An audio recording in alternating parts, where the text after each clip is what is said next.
مجلس نمبر 28 کے آغاز میں جو محرم الحرام اور کربلا سے ریلیٹڈ ہے، میں نے کہا تھا کہ آج ہم 10 محرم الحرام جمعے کے دن یہاں پر علمی و تحقیقی مجلس میں بیٹھے ہوئے ہیں، اور آج کا دن بڑا کریٹیکل ہے اس حوالے سے کہ مسلمانوں کے ہاں یہ مانا جاتا ہے کہ قیامت 10 محرم جمعے کے دن آئے گی۔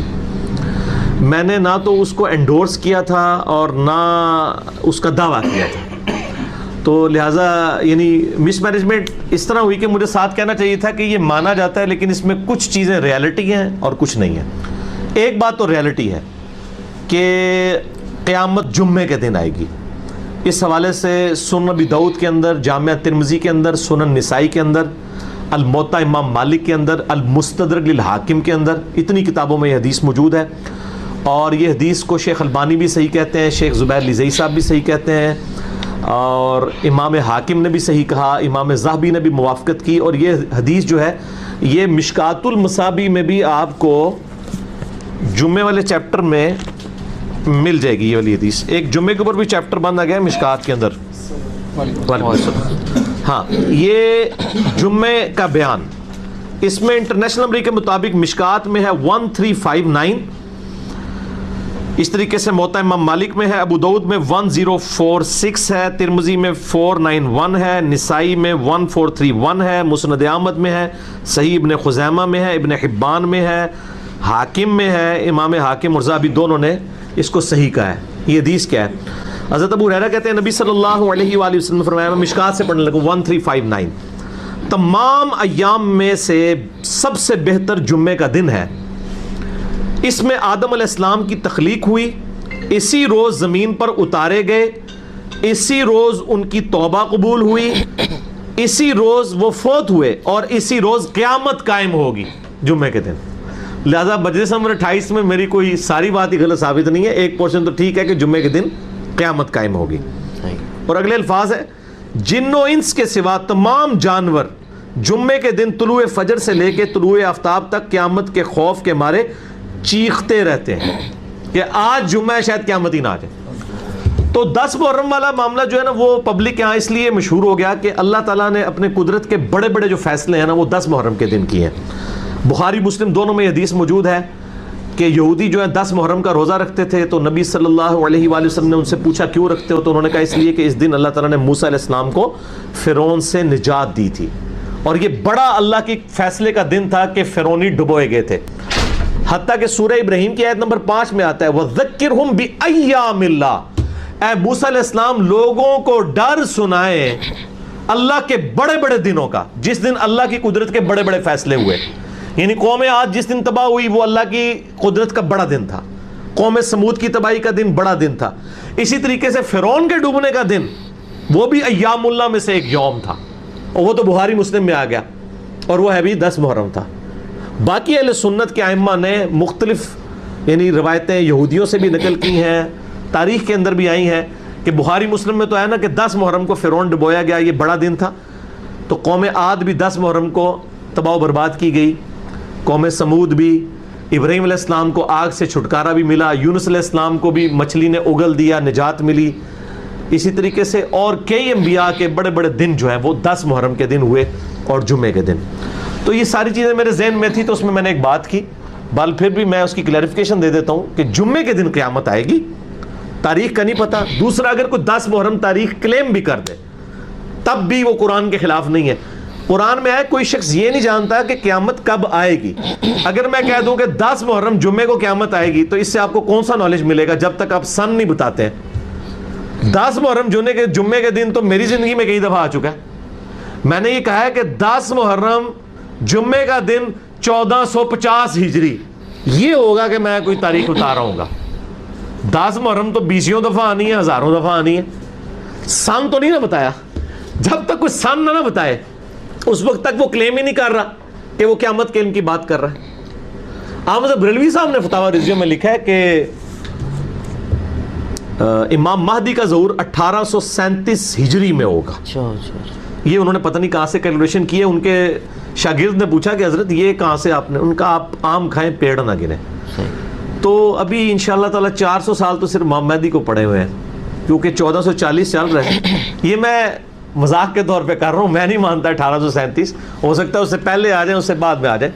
قیامت کا علم واقعی قرآن میں اللہ تعالیٰ کے ساتھ خاص ہے۔ اگر کوئی یہ کہتا ہے، یہ تو خود نبی علیہ السلام کہہ رہے ہیں جمعے کو قیامت آئے گی، تو اس کا یہ مطلب نہیں ہے کہ نبی صلی اللہ علیہ وآلہ وسلم نے یہ کلیم کر دیا کہ مجھے قیامت کے آنے کا پتہ ہے، جمعے کے دن کا ہے۔ باقی حدیث میں آتا ہے سور بھی پھونکا جائے گا اسی دن، دوسرا سور بھی پھونکا جائے گا، اور ابو داؤد ترمذی ابن ماجہ میں آتا ہے کہ اس دن درود شریف مجھ پہ پیش کیا جاتا ہے، تم جمعے کے دن مجھ پہ کثرت کرو درود شریف کی، وہ الفاظ بھی آتے ہیں۔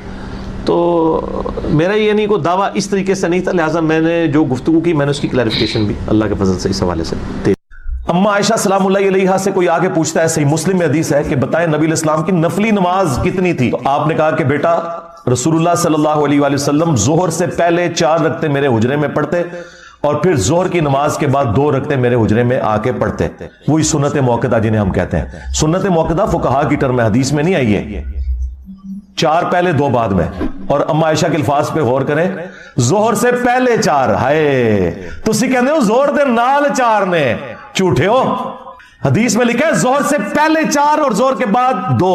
مراد یہ کہ اما عائشہ ظہر کی نماز 4 رکعت ہی مانتی تھی، سنتوں کو ظہر کا حصہ نہیں سمجھ، تبھی تو کہہ رہی ہیں نا کہ ظہر سے پہلے 4 اور ظہر، اچھا یہ بھی نہیں کہا کہ ظہر دے فرضہ تو پہلے 4 سنتا، نہیں، انہوں نے کہا ظہر سے پہلے 4 اور ظہر کے بعد 2، پھر فرمایا مغرب کے بعد 2، عشاء کے بعد 2 اور فجر سے پہلے 2۔ تو یہ بالکل کلیئر کٹ ہو گیا۔ یہ جو لوگ آپ کو دھوکہ دیتے تھے، میں نے ان کا دھوکہ پکڑ لیا۔ باقی 12 سنتیں تو وہ آئی ہیں بخاری مسلم کے اندر، مسلم شریف میں تو بڑی زبردست حدیث ہے، جو فرض کے علاوہ 12 رکعتیں پڑھ لے اللہ تعالیٰ جنت میں محل دے گا۔ 2 فجر سے پہلے، 4 ظہر سے پہلے، 2 ظہر کے بعد، 2 مغرب کے بعد، 2 عشاء کے بعد، سنت موقدہ تاکید کی گئی سنتیں ہے، یہ بھی نفلی عبادت ہے، وہ الگ سے ایک چیز۔ اگر کسی کی دن کے وقت کوئی چھوٹ گئی ہیں، وہ رات کو پوری بھی کر سکتا ہے 12 رکعتیں۔ میری کوشش ہوتی ہے کہ میں 12 رکعتوں کا اہتمام کروں۔ اتوار والے دن تو نہیں ہو سکتا، ظاہر ہم کیٹاسٹرافک کنڈیشن میں ہوتے ہیں، یہاں پہ ظہر اثر اور مغرب عشاء بعض اوقات میں جمع کرنی پڑتی ہے، تو جب نمازیں جمع ہو تو پھر آپ سنتیں چھوڑ بھی سکتے ہیں، ہاں وتر آپ ضرور پڑھ لیں، لیکن عام دنوں میں کوشش کرتے ہیں، بعض اوقات رہ جائے میں گھر جا کے بھی اپنی سنتیں پوری کر لیتا ہوں، دن کے وقت کی کوئی رہ گئی ہے، اور 12 رکعتیں کوشش ہوتی ہے کہ پوری کر کے سوئیں۔ فرض نماز وہ ہے جو اللہ تعالیٰ نے اوبلیگیٹری انسان کے اوپر دن رات میں 17 رکعتیں فرض کر دی ہیں، 2 فجر کی، 4 ظہر، 4 عصر، 3 مغرب، 4 عشاء۔ اس کے علاوہ جتنی نماز ہے وہ نفل ہے۔ نفل عربی میں کہتے ہیں فالتو چیز کو، نفلن، اسی لیے مال انفال کہا جاتا ہے مال غنیمت کو، کہ وہ فالتو ہے۔ مقصد جنگ میں کافروں کا چھوڑا ہوا سامان حاصل کرنا نہیں، بلکہ اللہ کی رضا کی خاطر لڑنا ہوتا ہے۔ تو باقی ساری نمازیں نفلی ہیں، جو نبی علیہ السلام نے ہمیشہ نفل ادا کیے ہم انہیں سنت موقدہ کہتے ہیں، جو کبھی ادا کیے چھوڑ دیے ان کو ہم غیر موقدہ کہتے ہیں، اور جہاں تک وطر کا سوال ہے وہ بھی سنت موقدہ ہے۔ بریلوی اور دیوبندی مغرب کی اذان کے فوراً بعد نماز کے لیے تکبیر کہہ کے نماز شروع کر دیتے ہیں، اذان اور جماعت کے درمیان وقفہ نہیں دیتے۔ وقفہ ہونا چاہیے لیکن یہ کوئی فرض والا مسئلہ نہیں ہے، بخاری مسلم میں موجود ہے، صحابہ کرام مغرب کی اذان کے بعد 2 رکعت نفل پڑھا کرتے تھے، سنت غیر موقدہ ہے۔ بعض دیوبند اور چند ایک بریلویوں کی مسجد میں 2-3 منٹ کا وقفہ ہوتا ہے عام دنوں میں، اور رمضان میں 10-15 منٹ کا ہوتا ہے، کھان پینے کے لیے کرتے ہیں۔ میں آپ کو مزے کی بات بتاؤں، میں ایک بریلوی کی مسجد میں رمضان میں مغرب کی نماز پڑھتا تھا، کئی سال پہلے کی بات، تو وہ تو پتا ہے وہ کھانے پینے کا اتنا لمبا وقفہ کرتے ہیں، میں جلدی سے روزہ کھول کے کئی بار مسجد میں کھول کے تو 2 نفل وہ والے پڑھ لیتا تھا جو مغرب سے پہلے 2 رکعت۔ ان سے پوچھیں ہر نماز سے پہلے 2 رکعتیں کم از کم ہیں، فجر سے پہلے 2 ہیں، ظہر سے پہلے تو 4 ہیں، عصر سے پہلے 4 ہیں، عشاء سے پہلے 4 ہیں، 2 ہیں، جتنی مرضی پڑھیں، مغرب سے پہلے کیوں نہیں ہے؟ جبکہ بخاری میں حدیث ہے، مسلم میں بھی حدیث موجود ہے کہ ہر اذان اور اقامت کے درمیان 2 رکعتیں ہیں، حضور نے 3 دفعہ فرمایا، اور پھر فرمایا جس کی مرضی پڑھ لے، جس کی مرضی نہ پڑھے۔ تو مغرب سے پہلے والی 2 رکعتیں کدھر گئیں؟ سعودی عرب میں تو ہیں، باقی عرب ملکوں میں ہیں، وہ فرقوں کی نظر ہوگی۔ تو میں نے 2 رکعت نفل شروع کر دیے، جب ان کو بس جلانے سے 2 رکعت نفل شروع کیے ہیں تو انہوں نے کھانے کا وقفہ مختصر کر لیا۔ صحیح بخاری میں آتا ہے کہ آپ کی ایک بار ظہر کی بعد والی 2 سنتیں رہ گئی تھی، آپ نے عصر کے بعد پڑھی، اس کے علاوہ صحابہ کرام سے بھی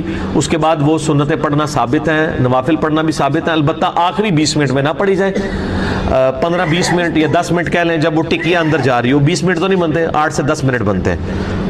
عصر کی نماز اس وقت آپ پڑھ سکتے ہیں، بخاری مسلم کی حدیث ہے، سورج نکل رہا ہو یا غروب ہو رہا ہو اس وقت نماز پڑھنا منع ہے، لیکن اس وقت اگر کوئی فجر کی نماز نکلتے وقت پڑھ لیتا ہے، 1 رکعت نکلنے سے پہلے پڑھ لیتا ہے اور 1 رکعت نکلنے کے دوران، تو اس کی نماز ہو جائے گی، اور عصر کی بھی 1 رکعت اگر پہلے پڑھ لیتا ہے اور 1 نکلنے کے دوران تو اس کی نماز ہو جائے گی۔ بخاری اور مسلم کی متفق علیہ حدیث ہے، جس نے امام کے ساتھ 1 رکعت پا لی اس نے نماز پا لی۔ تو یعنی اکثر یہ بھی سوال پوچھتے ہیں نا کہ جماعت کا ثواب کس طرح ملے گا؟ کم از کم ایک رکعت امام کے ساتھ ہو. اعلیٰ درجہ تو یہ ہے کہ چاروں ہی ساتھ ہوں، لیکن کم از کم ایک ساتھ ہوگی تو آپ کو ثواب مل جائے گا. جمعے کا ثواب بھی اسی صورت میں ملے گا.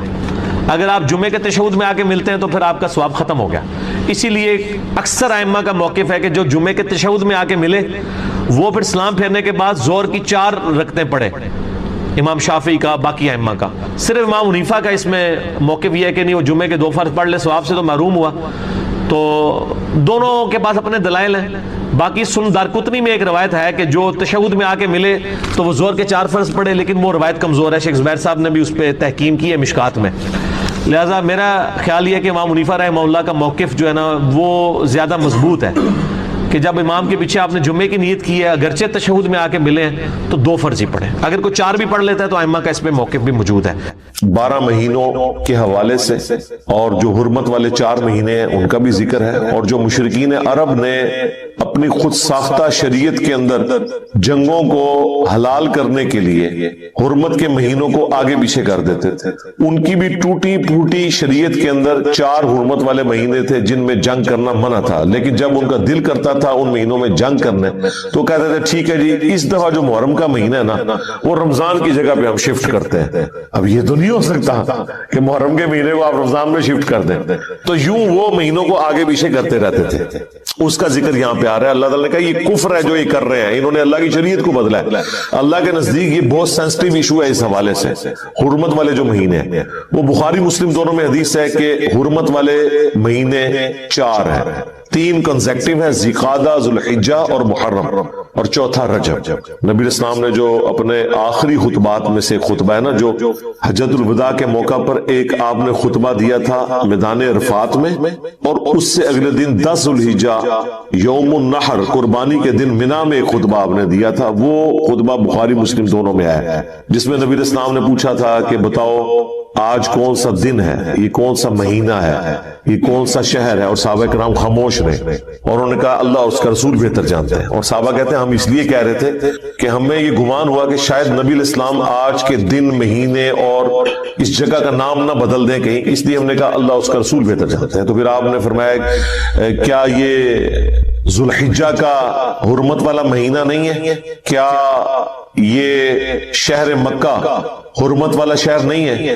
اور آج کا یہ دن یوم النحر 10 ذوالحجہ کا دن، یہ بابرکت دن اللہ کے نزدیک حرمت والا دن نہیں ہے؟ سب نے کہا بلا یا رسول اللہ. پھر نبی اسلام نے فرمایا کہ جس طرح اس شہر مکہ اس مہینے اور آج کے دن کی حرمت ہے نا، اسی طریقے سے ایک مسلمان کے لیے دوسرے مسلمان کی جان، مال، عزت، آبرو حرام ہے. یعنی جس طرح حقوق اللہ کے اعتبار سے تم سینسٹیو ہونا، اللہ کے نزدیک یہ بھی جرم ہے کہ تم کسی کے ساتھ زیادتی کرو جان، مال، عزت، آبرو کے اعتبار سے.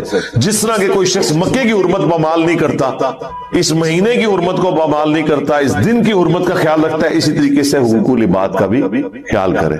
اس میں یہ بھی الفاظ ہیں کہ زمانہ گھوم گھما کے پھر اسی جگہ پر واپس آ گیا جہاں اللہ تعالیٰ نے اس کو پیدا فرمایا تھا کہ سال کے 12 مہینے ہیں، ان میں سے 4 حرمت والے ہیں، 3 کنزیکٹیو ذوالقعدہ، ذوالحجہ اور محرم، اور چوتھا جو ہے وہ رجب کا مہینہ. وہاں پہ آپ علیہ السلام نے یہ فرمایا تھا اور مہینوں کے نام بھی بتا دیے. پھر آپ نے اس میں یہ بھی فرمایا کیا میں نے اللہ کا پیغام تم تک پہنچا دیا؟ سب نے کہا بلا یا رسول اللہ، پہنچا دیا آپ نے، بلکہ آپ نے حق ادا کیا. پھر نبی علیہ السلام نے 3 دفعہ آسمان کی طرف انگلی کر کے صحابہ کی طرف کی، اللہم اشہد، اللہم اشہد، اللہم اشہد، اے اللہ گواہ رہنا، گواہ رہنا، گواہ رہنا. اور پھر آپ نے فرمایا اب جو لوگ یہاں موجود نہیں ان تک میرا یہ پیغام پہنچا دیں، وہ لوگ جو یہاں پہ موجود ہیں. اور بس اوقات جسے بات پہنچائی جا رہی ہوتی ہے وہ زیادہ یاد رکھنے والا ہوتا ہے بنسبت اس کے کہ جو پہنچا رہا ہوتا ہے. ظاہر ہے اسے پھر زیادہ قدر ہوتی ہے. اور پھر دیکھ لیں اللہ نے جن لوگوں سے دین کا بڑے لیول پہ کام لیا وہ سارے اجمی تھے. امام بخاری ہو، امام مسلم ہو، امام ابو داؤد، امام ترمذی، یہ سب اجمی ہیں جن سے اتنے بڑے لیول کا اللہ تعالیٰ نے کام لیا. حدیثیں انہوں نے محفوظ کی، نبی علیہ السلام کی سنت کو محفوظ کیا اس حوالے سے، تو وہاں پر بھی نبی علیہ السلام نے کہا کہ وہ 12 مہینے ہیں، اور وہ چونکہ آگے پیچھے کرتے رہتے تھے، وہ اتنی دفعہ آگے پیچھے ہوئے کہ آٹومیٹکلی نبی علیہ السلام کی بعثت کی برکت سے جس سال حضور نے حج کیا نا، وہ آئٹریشن پرفارم ہو کے اوریجنل جگہ پہ واپس آ گئی ہوئی تھی، تو وہاں آپ نے پھر فکس کر دیا، پھر اس کے بعد کوئی اس میں کسی نے تبدیلی نہیں کی، آج تک ماشاءاللہ اسی طریقے سے معاملات چل رہے ہیں۔ ان عدت الشہور عند اللہ 12 شہرا فی کتاب اللہ، بے شک اللہ کے نزدیک مہینوں کی گنتی 12 ہے اللہ تعالی کی کتاب میں، لوح محفوظ میں، اللہ تعالی کے بنائے ہوئے ڈیوائن پلان کے اندر۔ یوم خلق السماوات والارض، جب سے اللہ تعالیٰ نے آسمانوں اور زمین کو پیدا کیا ہے مہینے 12 ہیں، اور یہ دیکھیں 12 مہینے آلموسٹ سارے کیلنڈرز میں چل رہے ہیں، چاہے لیونر ہو، سولر ہو، اس کے علاوہ بھی جو کیلنڈرز ہیں ان کے اندر منہا 4 حرم، ان میں سے 4 حرمت والے ہیں، جو میں نے بتایا بخاری مسلم میں آ گیا، 4 مہینے ذی قعدہ، ذوالحجہ اور محرم، اور اس کے بعد پھر بعد میں رجب، یہ 3 کنسیکٹیو ہیں ایک الگ سے۔ ذالک الدین القیم، یہ ہے اللہ تعالیٰ کا قائم کردہ دین، یہ اللہ تعالیٰ کی شریعت ہے۔ فلا تظلموا فیہن، تو اس میں ظلم نہ کرنا ان مہینوں میں، انفسکم، اپنے آپ پر، یعنی شریعت نے جو پابندیاں ان مہینوں میں لگائی ہیں اسے آپ نے وائلیٹ نہیں کرنا۔ سب سے بڑی پابندی یہ تھی کہ آپ نے ان مہینوں میں جنگ نہیں کرنی، ایون جنگ صفین روک دی گئی تھی حرمت والے مہینے کی وجہ سے۔ اب تو ایسے کوئی خیال ہی نہیں ہوتا، یعنی کہیں اسلامی حکومتوں کو خیال ہی نہیں ہوتا کہ یہ جو اپنی جنگیں یا آپریشنز لانچ کر رہے ہیں یہ حرمت والے مہینوں میں ہے بھی ہے یا نہیں، ان چیزوں کا خیال نہیں رکھا جاتا۔ اس میں ایک پلی مل جاتی ہے جو ساتھ ہی ذکر آ رہا ہے کہ اگر کافر یا اسلام کے دشمن آپ کے اوپر جنگ مسلط کر دیں حرمت والے مہینے میں، تو پھر آپ نے یہ نہیں کہنا کہ اس مہینے میں ہم نہیں لڑتے لہذا ہمیں مار دو، نہیں، پھر آپ نے لڑائی کرنی ہے، اس کا وبال ان کافروں پر ہوگا، ان باغیوں پہ ہوگا۔ وَقَاتِلُ الْمُشْرِكِينَ كَافَّةً، اور جنگ کرو مشرکین کے ساتھ پورے زور کے ساتھ، کما یقاتلونکم کافہ، جس طرح کہ وہ سب کے سب تمہارے ساتھ جنگ پر آمادہ ہوتے ہیں، تم بھی پوری اپنی تسلی کرو۔ وَاعْلَمُوا، اور جان لو، ان اللہ مع المتقین، بے شک اللہ تعالی تقوی کی روش اختیار کرنے والوں کے ساتھ ہے، جو اللہ تعالیٰ کی شریعت کی پابندی کرنے والے لوگ ہیں ان کے ساتھ ہے اللہ تعالیٰ، جو اللہ سے ڈرنے والے ہیں۔ انما النسیء زیادۃ فی الکفر، حرمت والے مہینوں کو ہٹا دیتے ہیں اور اضافہ کرنا ہے کفر میں، زیادۃ فی الکفر یضل بہ الذین کفروا، اور اس کے ذریعے گمراہ کیے جاتے ہیں وہ لوگ جو کافر ہیں۔ وہ جو میں نے بتایا یہ مہینوں کی گنتی آگے پیچھے کرتے تھے وہ ساتھ آ بھی جائے گا۔ یحلونہ عاما ویحرمونہ عاما، حلال کر دیتے ہیں ایک مہینے کو ایک سال اور حرام کر دیتے ہیں اس کو دوسرے سال۔ وہ کیوں کرتے ہیں؟ گنتی پوری کرنے کے لیے، لیواطئوا عدۃ ما حرم اللہ، تاکہ وہ گنتی پوری کر دیں حرمت کے مہینوں کی جو اللہ کے ہاں ہے۔ وہ 4 کی گنتی وہ سال میں، یعنی انہوں نے 4 مہینے پورے کر دینے کسی طریقے سے، وہ چاہے اللہ کے بتائے ہوئے مہینے تھے یا نہیں تھے، انہوں نے کہا جی 4 کی گنتی ہم پوری کر دیں گے۔ زین لہم سوء اعمالہم، اس طرح آراستہ کر دیے گئے ان کے لیے ان کے برے اعمال۔ واللہ لا یہدی القوم الکافرین، اور اللہ تعالی کفر اختیار کرنے والوں کو جو جان بوجھ کے کفر اختیار کرتے ہیں انہیں کبھی ہدایت نہیں دیتا، یعنی یہ ہدایت زبردستی نہیں ہوگی، کوشش کرنے والوں کے لیے ہوگی، اور جو آنکھیں بند کر کے لیٹے ہوئے ہیں انہیں کبھی اللہ تعالیٰ جگائے گا نہیں۔ ہاں جو سوئے ہوئے ہیں انہیں جگایا جائے گا، اگر اٹھنا چاہیں تو اٹھ جائیں، اور جو اٹھنے کے لیے تیار نہیں ہے وہ جو مرضی ہو جائے، وقت کا پیغمبر بھی موجود ہو، اللہ کی وحی بھی نازل ہو رہی ہو، تب بھی ہدایت قبول نہیں کریں گے۔ اس کی واضح مثال ابو جہل ہے، ابو لہب ہے۔ ابو لہب تو ہاشمی تھا، نبی الاسلام کے خاندان سے تھا، لیکن دیکھ لیں ٹس سے مس نہیں ہوا، حالانکہ نبی الاسلام کا پورا کریکٹر بچپن سے لے کے جسد تک ان کے سامنے تھا، اس کے باوجود انہوں نے حق کو قبول نہیں کیا۔ اور جن کی قسمت میں حق تھا وہ سلمان فارسی جیسے لوگ کہاں سے چلے؟ سلمان فارسی فارس سے چلے اور مکے تک پہنچ کے نبی الاسلام پر ایمان لے آئے۔ جو کوشش کرنے والے ہیں والذین جاہدوا فینا لنہدینہم سبلنا، جو لوگ بھی ہماری راہ میں کوشش کریں گے ہدایت کی راہیں کھل جائیں گی، ایسی راہیں کھلیں گی کہ کہیں نہ کہیں سے وہ خود بخود حق بات تک پہنچ جائیں گے۔ اور جو کفر کی روش اختیار کرنے والے جان بوجھ کے، ان کو اللہ تعالیٰ ہدایت نہیں۔ ایک اور حدیث میں بیان کر دوں یہاں پر اسی کانٹیکسٹ میں، سنن ابی داؤد کے اندر صحیح سند سے حدیث ہے، مشکات میں بھی آپ کو دوسری جلد میں مل جائے گی۔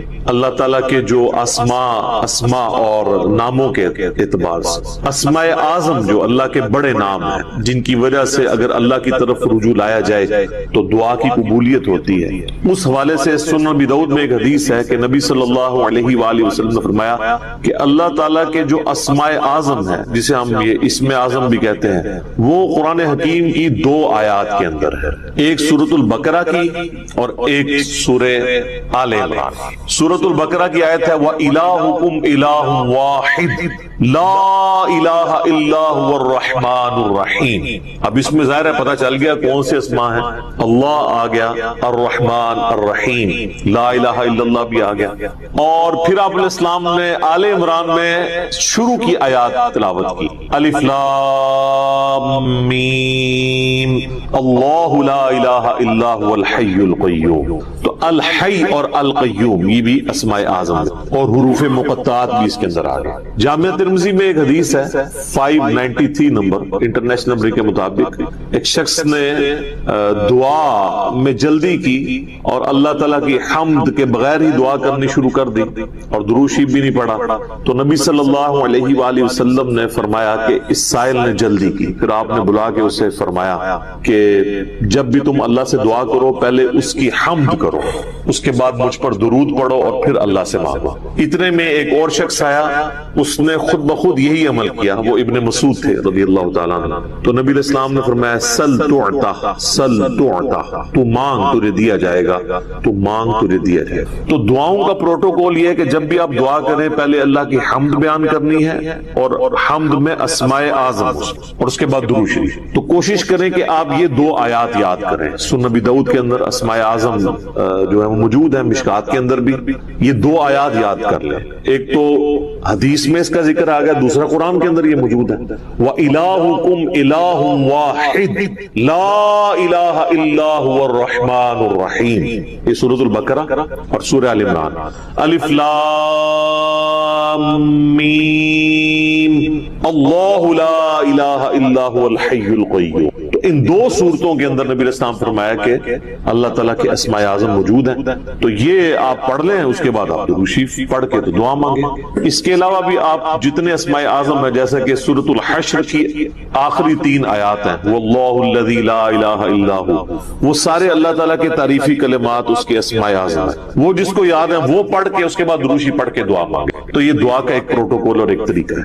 اعوذ باللہ من الشیطان الرجیم، بسم اللہ الرحمن الرحیم، الف لام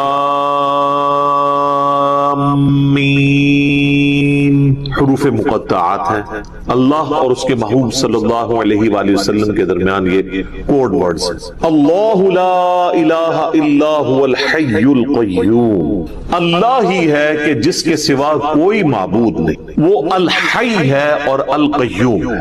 الحی وہ ہستی ہے جو خود سے زندہ ہو، کائنات میں ایک ہی ہستی ہے جو خود سے زندہ ہے، باقی سب کی زندگی ادھار ہے، مستار ہے، چاہے کوئی فرشتہ ہو، کوئی پیغمبر ہو، کوئی جن ہو، کوئی عام انسان ہو، کوئی جاندار ہو، کوئی بے جان ہو، ہر ایک کی زندگی ادھاری ہے اللہ کے دینے پر، جب تک وہ چاہے گا رہے گی، جب وہ چاہے گا ختم کر دے گا۔ کل نفس ذائقۃ الموت، ہر جان نے موت کا مزہ چکھا، سارے فرشتوں نے مرنا ہے، سارے پیغمبروں نے مرنا ہے، سارے جنات نے مرنا ہے، سارے انسانوں نے مرنا ہے۔ یہ موت ہر مخلوق کی ڈیسٹنی ہے، یہ تقدیر میں چیز طے ہے۔ اللہ ایک ہستی ہے جسے موت نہیں آئی، اسی لیے اگر زندگی کا لفظ کسی پر بولا جائے تو صرف اللہ ہی، الحی خود سے زندہ، اور القیوم قائم رکھنے والا، ساری کائنات اس کی وجہ سے قائم، اس کا اگر امر پیچھے سے ہٹ جائے تو کوئی بھی چیز اپنی جگہ پرفارم نہیں کر سکتا۔ اللہ تعالیٰ چاہے گا تو آگ گرم کرے گی، نہیں چاہے گا تو ابراہیم پہ دیکھیں ٹھنڈی ہوگی، تو آگ کچھ نہیں کر سکتی۔ اصل میں جو اللہ تعالیٰ نے اس کے اندر خاصیت رکھی ہے، جب تک اللہ چاہے گا کہ وہ ایگزیکیوٹ ہو تو ہوگی، ادروائز نہیں۔ یہ ہے القیوم، اللہ نے ہر چیز کو تھاما ہوا، خود سے زندہ ہے اور ہر چیز کو تھامے۔ تو اسی لیے دیکھیں نبی علیہ السلام نے جو میں نے ابو داؤد کی حدیث بتائی کہ اللہ کے اسماء اعظم میں سے ہے الحی القیوم، یہ والی آیت بھی آپ نے تلاوت کی، وَإِلَٰهُكُمْ إِلَٰهٌ وَاحِدٌ لَا إِلَٰهَ إِلَّا هُوَ الرَّحْمَٰنُ الرَّحِيمُ الف لام میم اللہ لا الہ الا هو الحی۔ اسی طریقے سے جامعہ ترمذی میں ایک حدیث ہے، اس کی سند کمزور ہے لیکن اس کی صحیح سند المستدرک للحاکم میں موجود ہے اور سنن نسائی الکبرى کے اندر موجود ہے، عمل الیوم واللیلہ، صبح و شام کے اذکار والے چیپٹر، کہ نبی علیہ السلام نے اپنی بیٹی فاطمہ سے فرمایا تھا اے میری بیٹی مجھ سے لے لے، اور صبح و شام اس کو پڑھا کر، یا حی یا قیوم برحمتک استغیث اصلح لی شأنی کلہ ولا تکلنی الی نفسی طرفۃ عین۔ اے خود سے زندہ ہر چیز کو تھامنے والے، میں تیری رحمت کے ساتھ تیری مدد کا سوال کرتا ہوں، اصلح لی شأنی کلہ، میرے تمام کاموں کو سنوار، ولا تکلنی الی نفسی طرفۃ عین، اور مجھے پلک جھپکنے کے برابر بھی میرے نفس کے سپرد نہ کرنا، تو ہی مجھے سنبھال۔ تو اس میں بھی یا حی یا قیوم کا وظیفہ آ گیا، یہ بھی اللہ تعالیٰ کے اسماء، اور یہ اس وقت تقریباً اپنی ایکسٹریم کو پہنچ چکا ہے، خصوصاً ہمارے سب کانٹیننٹ کے اندر۔ اور اس طرح کے جب بھی کوئی معاملات ہوتے ہیں تو اس میں اولین ذمہ دار ظاہر ہے علماء سو ہوتے ہیں، علماء حق کی نہیں میں بات کرتا، اہل تشیع کے ہاں بھی جو علماء سو ہیں جن کی اکثریت ذاکرین کے اندر پائی جاتی ہے، وہ بیسیکلی مجرم ہیں اس سارے معاملے کہ جنہوں نے اب یعنی ایک طرف مکتب اہل بیت کی بات ہو رہی ہے اور کئی ایک چیزیں جو اہل سنت کے ہاں اس طریقے سے لوگوں کو کلیئر نہیں ہے لیکن شیعہ کے ہاں ان کو کلیئر ہے، جیسے غدیر خون کی حدیث ہے من کنت مولاہ فہذا علی مولاہ، اس حدیث میں نبی علیہ السلام نے دو بھاری چیزیں جو چھوڑی تھی، صحیح مسلم میں اوپر تلے 4 حدیث ہیں انٹرنیشنل نمبر کے مطابق 6225 سے لے کے 6228 تک۔ آپ نے مکے سے مدینے آتے ہوئے خم نامی گاؤں میں خطبہ دیا اور فرمایا اے لوگوں آگاہ ہو جاؤ، میں بھی ایک انسان ہوں، قریب ہے کہ اللہ کا قاصد یعنی موت کا فرشتہ میرے پاس آئے اور میں اس کی دعوت قبول کر لوں۔ میں اپنے بعد تم میں 2 بھاری چیزیں چھوڑ کے جا رہا ہوں، ان میں سے پہلی چیز اللہ کی کتاب ہے، اس میں ہدایت ہے، اس میں نور ہے، تم اللہ کی کتاب کو پکڑو، اپنا تعلق اس کتاب کے ساتھ مضبوط کرو، اللہ کی کتاب اللہ کی رسی ہے، جو اسے پکڑے گا ہدایت پہ ہوگا، جو چھوڑ دے گا گمراہ ہو جائے گا۔ اور دوسری بھاری چیز میرے اہل بیت ہیں، میں اپنے اہل بیت کے معاملے میں تمہیں اللہ کا خوف دلاتا ہوں، میں اپنے اہل بیت کے معاملے میں تمہیں اللہ کا خوف دلاتا ہوں، میں اپنے اہل بیت کے معاملے میں تمہیں اللہ کا خوف دلاتا ہوں۔ امت نے بالکل الٹ کام کیا، نہ قرآن کو پکڑا نہ اہل بیت کو چھوڑا، یعنی قرآن کو پکڑنے کا حکم تھا، قرآن کو چھوڑ دیا، اور اہل بیت کے ساتھ حسن سلوک کا حکم تھا، اہل بیت کو چھوڑا نہیں، سب کو ہی قتل کر دیا۔ امت بالکل الٹ چلی۔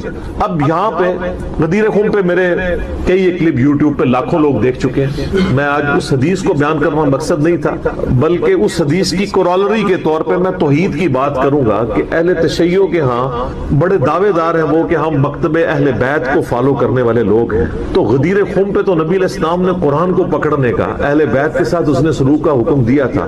یہ جو کچھ اہل تشیع کے ممبروں سے شرک بیان ہو رہا ہے، غالی رافضیوں کے، یہ کیا تعلیمات تھی اہل بیت کی؟ آپ دعائے کمیل بڑی اہل تشیع کے ہاں یعنی ایک ریناؤنڈ ہے، وہ پڑھ کے دیکھیں، اس طرح کی کوئی دعا توحید سے بھری ہوئی آپ کو اہل سنت کی کتابوں میں نہیں ملی۔ نہج البلاغہ میں مولا علی رضی اللہ تعالیٰ عنہ علیہ السلام کے خطبات قرآن کے حوالے سے اور توحید کے حوالے سے پڑھ کے دیکھیں، کمال کے خطبات، ان میں تو شرک قریب پھٹک ہی نہیں سکتا۔ پھر اصول الکافی جو حدیث کی بنیادی کتاب ہے اہل تشیع کے ہاں، جس طرح ہمارے ہاں صحیح بخاری اور صحیح مسلم ہے، اس میں اگر آپ شروع میں چیپٹر پڑھیں کتاب